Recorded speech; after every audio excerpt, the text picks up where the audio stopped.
అందరికీ నమస్కారం. ఒక చిన్న విషయమై క్లారిఫికేషన్ ఇవ్వాల్సిన అవసరం వచ్చింది.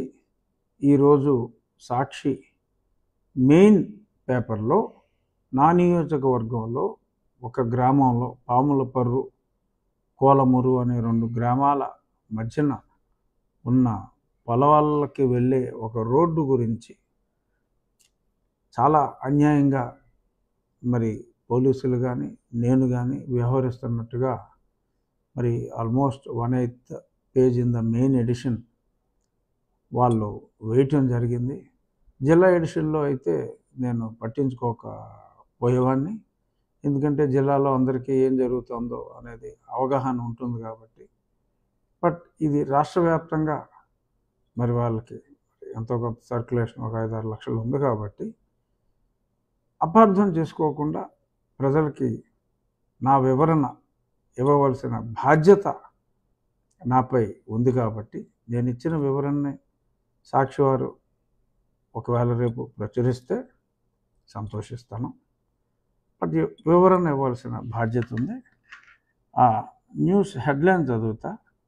డిప్యూటీ స్పీకర్ ఇలాకాలో దళితులపై పోలీసుల అమానుషం, శ్మశాన వాటికలో బలవంతంగా రోడ్డు నిర్మాణానికి యత్నం, తీవ్రంగా ప్రతిఘటించిన దళితులు, ఉద్రిక్తత. డిప్యూటీ స్పీకర్ రఘురామకృష్ణరాజే చేయిస్తున్నారంటూ బాధితుల ఆరోపణ. సో ఇక్కడ నేను ఇవ్వాల్సిన వివరం ఏమిటంటే, ఎక్కడైనా సరే గ్రామాల్లో పుంత రోడ్లని ఉంటాయండి. దాని పుంత రోడ్డు అంటే పొలాలకి వెళ్ళటానికి గతంలో ఉమ్మడిగా వదులుకొని ఏర్పాటు చేసుకున్న రోడ్డు. అదంతా ఆ పుంత రోడ్డు అనేది రెవెన్యూ వారి పరిధిలోనే ఉంటుంది. దాని మీద ఎవరికి ఎటువంటి హక్కు ఉండదు. అటువంటి పొలాల్లోకి వెళ్ళటానికి మెయిన్ పుంత దారి 82 సెంట్ల భూమిని పుంతగా ఎప్పటి నుంచో వాడుకుంటున్నారు. గతంలో 2 సంవత్సరాల క్రితం లోకల్ 2 సెంట్ల భూమిని, అంటే అది మొత్తం 82 సెంట్లు అయితే 42 సెంట్ల భూమిని క్రిస్టియన్స్ శ్మశానము నిమిత్తము. ఇక్కడ డిఫరెన్స్ ఉందండి. దళితులు, హిందువులు ఒక తనువు చాలించిన తర్వాత దాన్ని తగలబెట్టి అస్థికలను కృష్ణలోనో గోదావరిలోనో స్తోమత ఉన్నవాళ్ళు గంగా నదిలో ప్రయాగలో కలుపుకోవటం, అక్కడ సమాధులు లాంటివి నిర్మించటాలు జరగవు.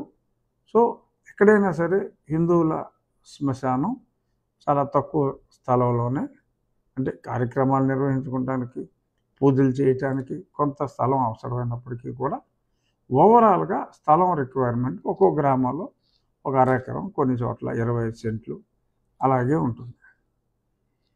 మతాచారం ప్రకారం క్రిస్టియన్స్కి వారు పూడ్చిపెట్టి దానిపైన సమాధి, స్తోమత ఉన్న వాళ్ళు గ్రానైట్తో, సో లేని వాళ్ళు సింపుల్గా సిమెంట్తో ఒక పెట్టెలో పెట్టి, ఆ పెట్టిన భూమిలో పెట్టి, ఆ పైన దాన్ని ఒక సిలువతో ఏర్పాటు చేసుకుంటారు. దీనికి స్థలం చాలా ఎక్కువ కావాల్సి వస్తుంది. సో అక్కడ నెంబర్ 1 దళితులపై దాడి అని సాక్షి రాసింది తప్పు. అక్కడ జరిగింది ఏదైతే భూమి అక్కడున్న క్రిస్టియన్స్కి ఇచ్చారో, క్రిస్టియన్స్లో ఒకప్పుడు దళితులుగా ఉన్నవారు ఉండొచ్చు, ఇతర కులస్తులు ఉండొచ్చు, ఎందుకంటే కొలవలేని మతం క్రిస్టియానిటీ. సో కాబట్టి అందరూ కూడా ఆ మతం తీసుకున్నవారు కేవలం పూడ్చిపెట్టడం, దానిపైన సమాధి నిర్మించడమే జరుగుతుంది. సో దానికి స్పేస్ ఎక్కువ అవసరం ఉంటుంది. అది గుర్తించి 42 సెంట్ల భూమి కేటాయించడం జరిగింది.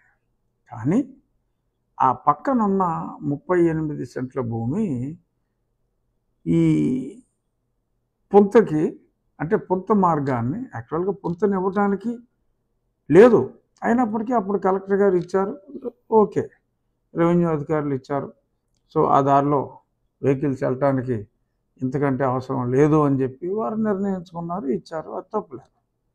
ఆ ఇచ్చినది కాక ఆ పుంత రోడ్లో ఎవ్వరు ఎటువంటి వాహనములు మూవ్ అవ్వటానికి వీల్లేదు.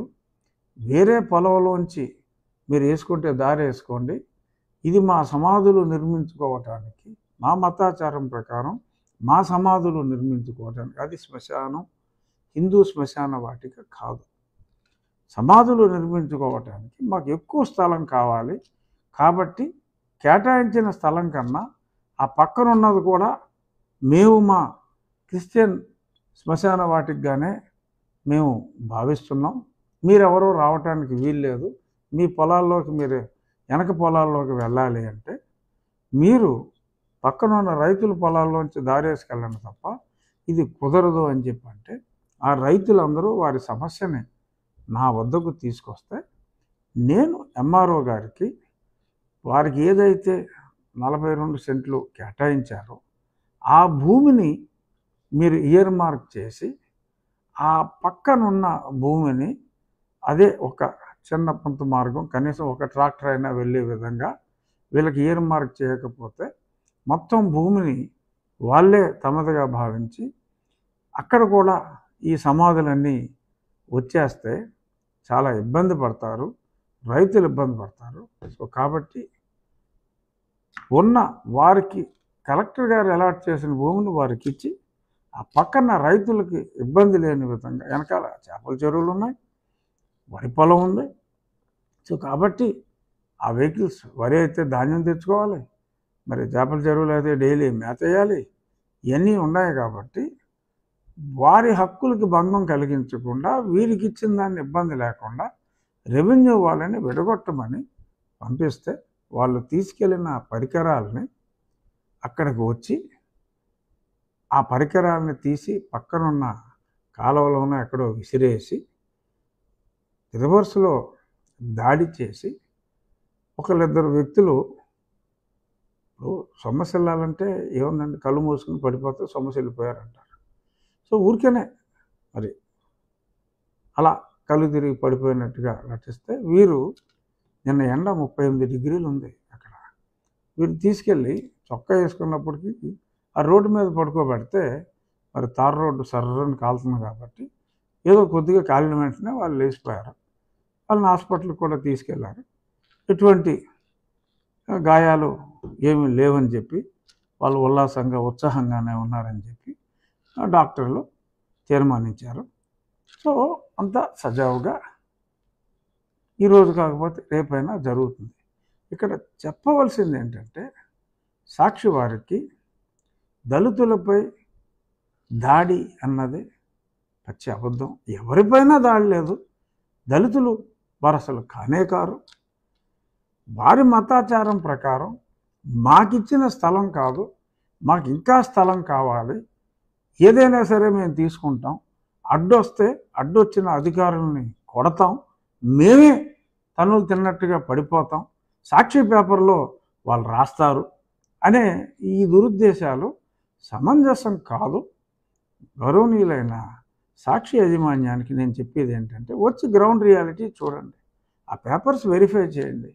రేపొద్దున మీ సాక్షి కార్యాలయాలు ఉంటాయి, ఆ కార్యాలయాల్లో 4 శవాలు తీసుకొచ్చి పాతేసి ఈ శ్మశానం ఇది మా క్రిస్టియన్స్ శ్మశానానికి మేము వాడుకుంటున్నాం, ఎందుకంటే మాకు భూమి సరిపోవట్లేదు, దినదినం సంఖ్య పెరుగుతుంది, మేము పాతి పెట్టాలి అని నీ సాక్షి కార్యాలయం ఆక్రమించుకుంటే ఏం చేస్తావు అని whoever is the owner of Sakshi, ఎందుకంటే అఫీషియల్గా మరి నాకు తెలిసిన జగన్మోహన్ రెడ్డి గారు నాకు సంబంధం లేదంటున్నారు కాబట్టి, ఎవరైతే సాక్షి యాజమాన్యం ప్రస్తుత యాజమాన్యం ఎవరున్నారో మీ కార్యాలయాల్లో ఇలాగే అక్కడ పబ్లిక్ రోడ్ని ఎలా అయితే ఆక్యుపై చేసి సమాధి నిర్మించినట్టే మీ కార్యాలయంలో సమాధి నిర్మించి రేపటి నుంచి ఈ కార్యాలయంలో చుట్టుపక్కల ఉన్న భూభాగాన్ని మేము మా సమాధుల కోసం వాడుకుంటామంటే అది ఎంత తప్పు అవుతుందో ఇది అంతే.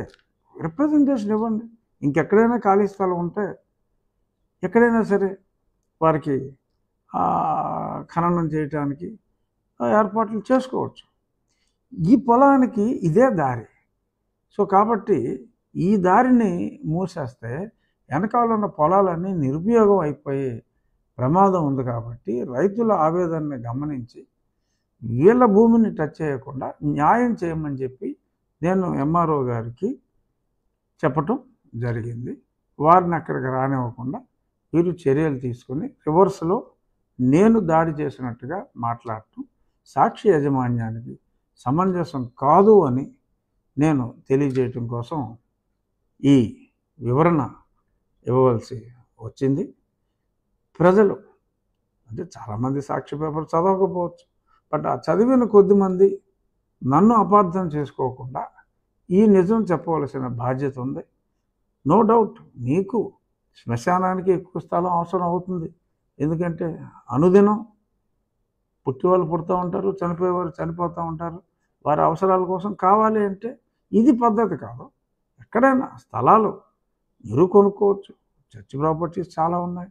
ప్రభుత్వం కూడా మీరు అడిగితే కాదందు, ఇస్తుంది. కానీ ఇలా పక్కవారి ప్రాంతాలని ఇలా ఆక్రమించుకుని రివర్స్లో దౌర్జన్యాలు చేసి దాన్ని పోలీసులో లేదంటే స్థానిక ఎమ్మెల్యేయో చేసినట్టుగా సాక్షి పేపర్లో తప్పుడు రాతలు రాయటం సమంజసం కాదు అని ఇటు క్రైస్తవ నాయకులకు అలాగే సాక్షి యాజమాన్యానికి సవినయంగా తెలియజేయటానికి ఈ వివరణ.